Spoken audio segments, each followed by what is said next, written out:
Hey everyone, happy Friday. I hope you are having a wonderful week. We are here today, and today we're really talking about those important things related to team building. For those of you that know me, I'm Kathy Feather. I'm a business integrator and travel advisor with K Feather Solutions LLC, and today I'm joined by guest Kevin Taylor, who is an expert in team dynamics. And I'm going to turn things over to Kevin so he can teach us a little about how to make sure we're doing the right things to ensure quality hiring and quality team building. So take it away, Kevin. Thanks, Kathy. I appreciate that warm introduction. And it's a real privilege to be able to share this with your audience today because this is something I truly enjoy and I feel very passionate about because of the impact, the positive impact it can have on a business. Oftentimes what I hear in my work from especially small business owners is one of the most difficult parts of scaling isn't necessarily the operations, although that can seem very daunting. It's often the people that they have to bring on board and engage and keep engaged and then deal with all the other problems because people were beautifully flawed creatures and we bring that to every aspect of our lives. And so one of the things that I do in every engagement that I have to help build up, teams and focus on that group dynamics element is I teach an adaptive leadership technique that is fast and impactful and also very data-driven and evidence-based. And so one of the things that is important to understand about this technique is that it relies on personality theory. And rather than dive directly into that theory, I want us to learn by doing. So I'm going to ask everybody in your audience to grab a piece of paper and then I want them to draw this diagram that I'm going to put up on the screen. Here's the sharing, all right. So on your screen, you should see this diagram. I want everybody in the middle of your piece of paper to draw a big plus sign and then put a circle around it. And then at the top of what we're going to call our map, I'd like you to write fast-paced, talkative, and outspoken. And then at the bottom, I don't know if you can see it behind the thumbnail images of the video, but the bottom half of the map should say, oh, there we go, perfect, cautious, reserved, and reflective. On the right side of the map, write warm and accepting. And then on the left side of the map, write skeptical and questioning. Now, what the next step is to write down the names of 2 to 3 of your colleagues that you need to develop deeper, more meaningful professional relationships with. And you really want to think of these individuals as an intersection of these 2 behavioral continuums.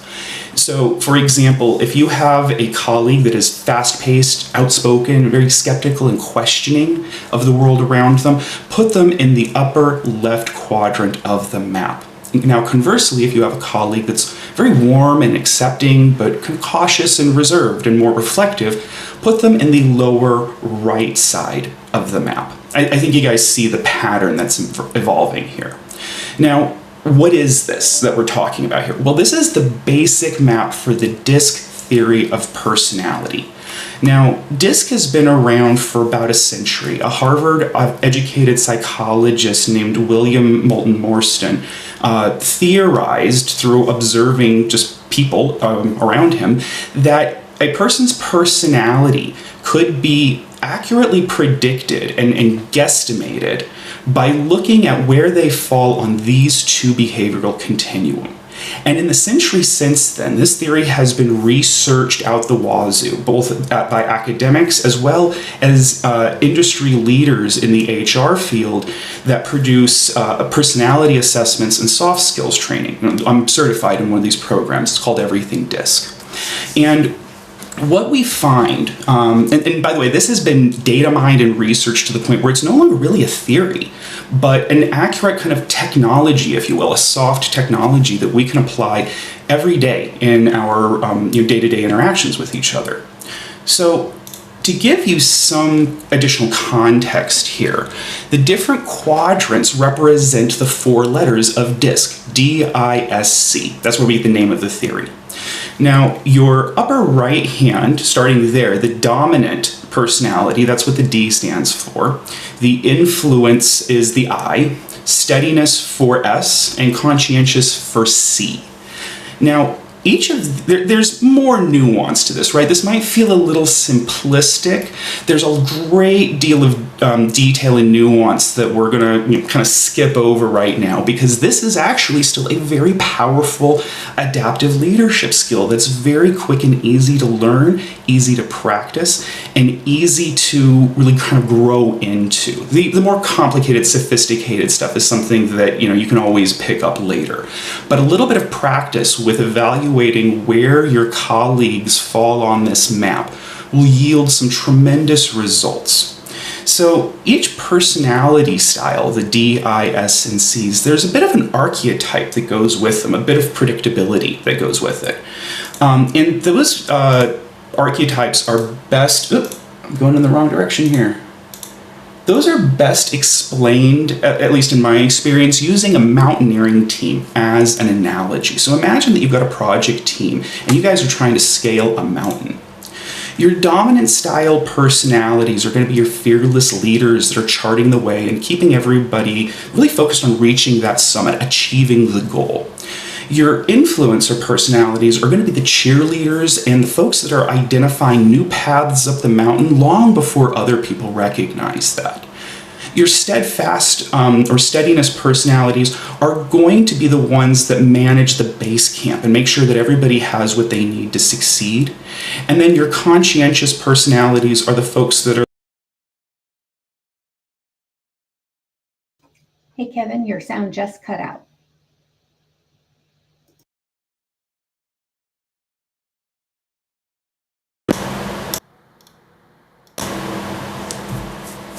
All right, hopefully I'm back. Can you hear me?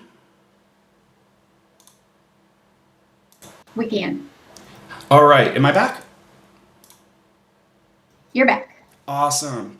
All right, so as I was saying, your conscientious personalities are the people that are analyzing and mitigating risk and kind of managing the detail necessary to help everybody stay on track.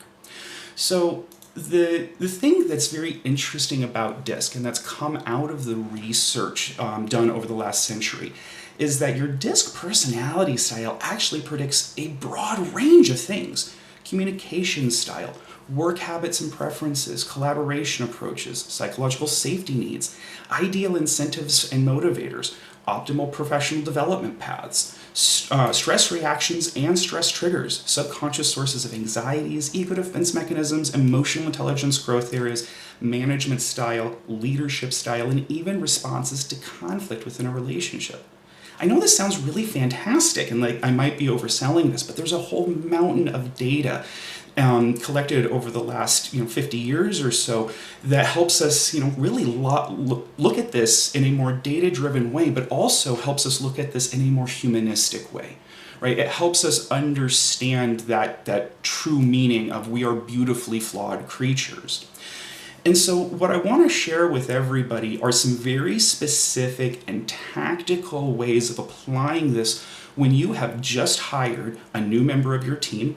They are playing a pivotal role in helping you scale your business, scale your profitability, and you need to make a good first impression from day one.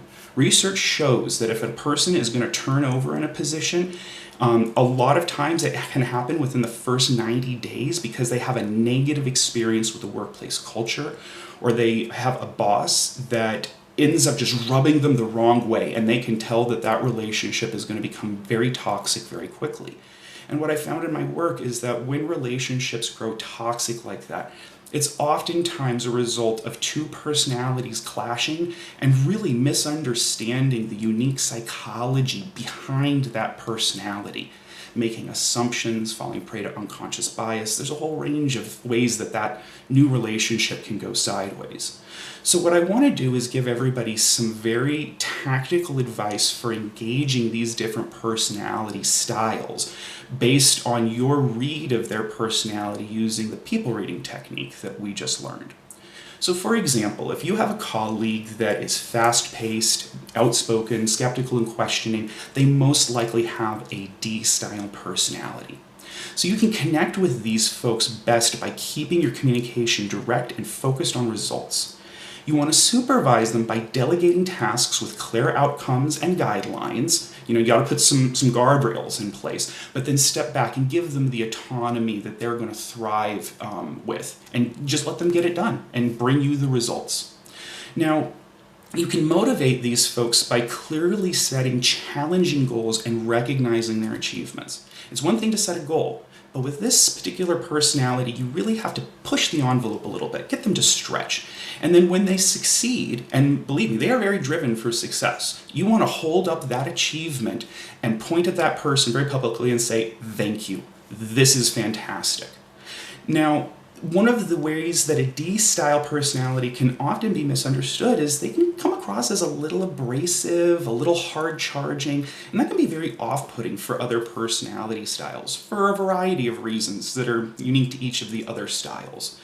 But one of the ways you can proactively avoid this is by highlighting to the rest of the team that you value their focus on efficiency, you value their drive for success. And then behind the scenes, you want to try and coach these folks on adapting to the needs of other folks on their team by being aware of their own strengths and how those strengths can sometimes be misunderstood by others, right? You want to head off that misunderstanding at the very beginning. Now, as we work clockwise around the map, we have the influencer style. These are your fast-paced, outspoken folks who are very warm and accepting. And you can best connect with them by making a personal connection and showing some natural enthusiasm. These folks really get a charge off of interacting with people who have good positive energy and project that vibe into the work and into the relationship. You want to supervise them by giving them opportunities for brainstorming and collaboration. These are going to be your idea people. One of the things that's interesting about I-style personalities is that as a cognitive skill, their pattern recognition. And Kevin, your sound just cut out again. So we will give this one more try. And if we are cut out one more time, folks, we will go off and we will re-record this on behalf of you and bring it back to you in a rescheduled screen later today.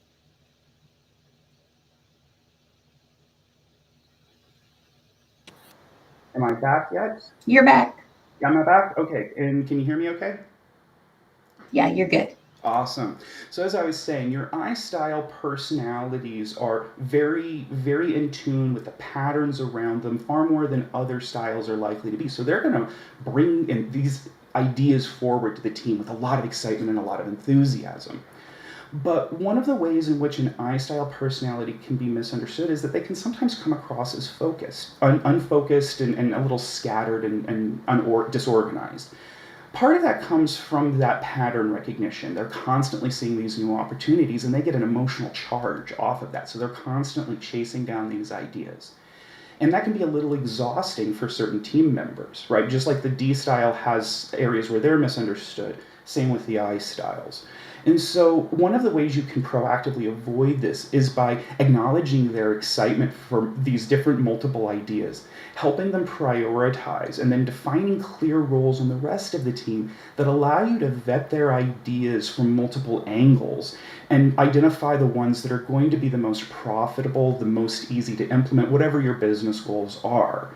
So you bring other people in to help kind of balance this out, and you want to help folks recognize that this individual is bringing these new opportunities, show appreciation for that, but then also balance that by showing appreciation for the gifts that other people bring to help balance this out. Now, working our way clockwise again, we have our S style, our steadiness personalities. These folks really value empathy and support. So connecting with them and projecting empathy and making sure that they feel safe, as well as projecting that for others, right? Like we teach people how to treat us, and our employees watch us and how we interact with other members of the team.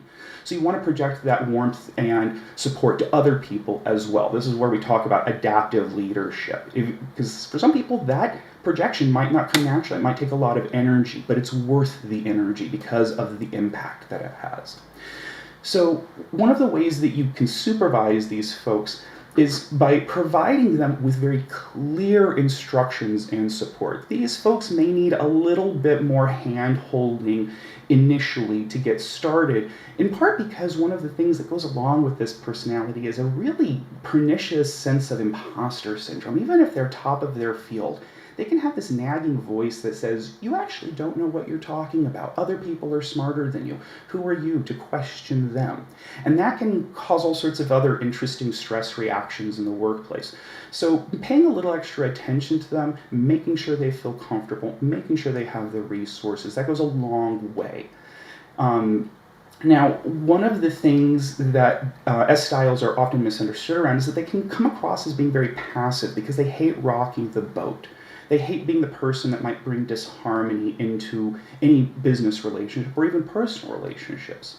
So you want to proactively avoid this by recognizing their supportive nature and really encouraging them to contribute their ideas. In meetings, for example, where there's brainstorming taking place, you might notice this person being very quiet, very, almost withdrawn from the process. You want to make space for them to share their ideas, and you want to make sure that they don't get drowned out by, say, like the more outspoken and fast-paced members of your team. And so what you also want to make sure to do is avoid allowing your team to shift work onto this person. This person will say yes to every request for help. They will say yes to taking on additional work if they think that it's going to support the team. They really hate letting the team down. Well, this unfortunately can make them a victim of work intensification because everybody starts kind of taking that largesse for granted, and they tend to abuse that very team-oriented mentality. So we're going to end this trip around the map with a discussion of our conscientious style personalities, our C styles.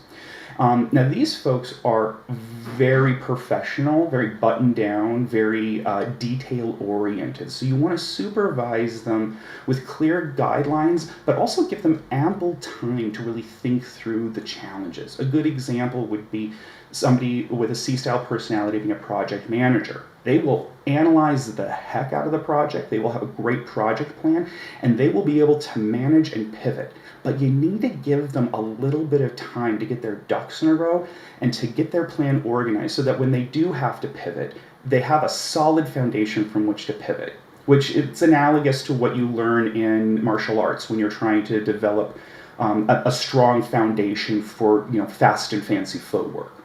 So one of the ways that these folks are often misunderstood is that they can come across as being overly critical. Their skepticism can sometimes come across as criticism because they ask the hard questions. They really they want to pick up the rock and count all of the creepy crawlies underneath it so that those things don't come back to bite you later. I often joke, excuse my French, but skepticism is just curiosity with resting bitch face syndrome, and that really very much so applies to this personality style. So you can avoid this by proactively appreciating in very public ways their analytical approach and highlighting that one of their strengths is identifying, analyzing, and exploring solutions to thorny business challenges that could derail the goals of other team members. Folks on the top half of the map can sometimes become very frustrated with somebody's or with a C style's real focus on detail and wanting to take time to think things through. But our anxiety lies to us, and the folks on the top half of the map are really driven by that anxiety to try and achieve, to not miss out on opportunities. So as a leader, you need to recognize that and maybe help provide a little bit more of a buffer for this person's gifts to really shine through. So I know we're at time as far as this presentation goes, but I want to wrap up by saying that a good solid grounding of disc and knowledge in disc personality styles can be really powerful relationship building tools and can help you become a more accessible leader and help you stretch more easily into the styles of other people to meet their needs and ultimately teach them that you are an adaptive, insightful, emotionally intelligent leader that's still focused on business and helping them achieve their goals through the work that they do for your company. It's great information, Kevin. And I know years ago I took the disc profile. And for those that know me, they know I am very heavily to the left side of the disc. I am a DC, and that's where I run, and I know my lane. But if folks want to learn more and want to take an assessment or have their team take assessments, how can they reach out to you? Easy peasy. In the chat for this call, I'm going to share the URL for my website. It's Populous with a Z. That's POPULOUZ as in Z.com. You can also find me on LinkedIn if you do a search for Kevin Taylor. I'm the only Kevin Taylor living in Chicago right now, and I should come up in search results very easily. Let me grab my LinkedIn profile page and I'll share that in the chat as well. Perfect. And I just highly encourage everyone out there listening to definitely take some time and take a profile assessment yourself. Not only will it help you relate to your team members, it'll help you relate to everyone in your life on a personal level. You can recognize your family members and how it will help you and just change your approach to everything. I work with a lot of visionaries. They are those fast leaping up in the upper right quadrants, and bringing them down a level to really talk through their vision and ensure we're going to actually implement well is one of the things that I do for a living. And I've often been called that I'm a pessimist. No, I'm a realist. Let's make sure we can realistically attack the problem and solve it together. As opposed to that optimism that we're going to make it there in 2 days. Most of us won't make it there in 2 days. Let's set some realistic targets so the team can have success. So, any final closing thoughts, Kevin? The only thing that I'd like to close with is that DISC doesn't just give you insight into others, it gives you insight into yourself. It can be very validating to have one of the strengths that you yourself have often been misunderstood around validated as an actual gift. And it gives you a sense of how that gift actually creates value, but it also gives you a better understanding of how that gift can be misunderstood because we all have weird quirks that we need to work on at times. I know that might sound a little pessimistic, but people do weird things. We're weird critters. Yeah, that never happens. Yeah, and when we understand ourselves, when we have an accurate lens on ourselves, it helps us understand how we are different from other people, not as a threatening exercise, but as a way of recognizing that, I don't have to have all the answers. I don't have to be this perfect superhero.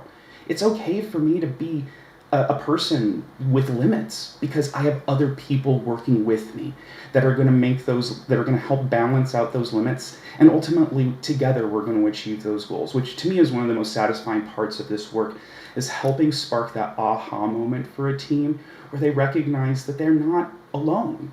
Because it's really, really scary to be alone. And when you're a business owner and an entrepreneur, you often feel alone and isolated. So DISC and just a better understanding of yourself can help you realize that you're not alone. You've got a team. No, great advice. So we will close off there. I will include the link to Kevin's website and LinkedIn profile in the different chat fields on the different streaming channels we are out there on, as well as in the YouTube notes. Please reach out to Kevin if you want to take an assessment or need help with a team, you're having some dysfunctions on the team and really want to put those to rest. So have a great day, and thank you so much, Kevin. Thank you, Kathy, and cheers, everybody. Have a wonderful